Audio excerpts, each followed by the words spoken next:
এমনই জিন্দি। এই দেখতে দেখতে শরীরের সকল অঙ্গের মধ্যে রোগ ব্যাধি, ক্লান্তি, দুর্বলতা চলে আসে।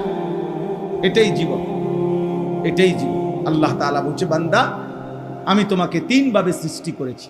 প্রথম শিশুকালে দুর্বল ছিলাম, যৌবনকালে শক্তি ছিল, আবার বৃদ্ধকালে দুর্বলতাই ফিরায় গেছে। আল্লাহুল্লাযী খালাকাকুম মিন দু'ফিন সুম্মা জাআলা মিন বা'দি দু'ফিন কুওয়া সুম্মা জাআলা মিন বা'দি কুওয়াতিন দু'ফান ওয়া শাইবা ইয়াখলুকু মা ইয়াশা। আল্লাহ বলেন, তোমার হায়াত যদি পুরা হায়াতও পাও, তারপরেও 60 বছর পূর্ণ যদি হায়াত পাও, 70 বছর যদি হায়াত পাও, তাও দুই অংশে দুর্বলতা।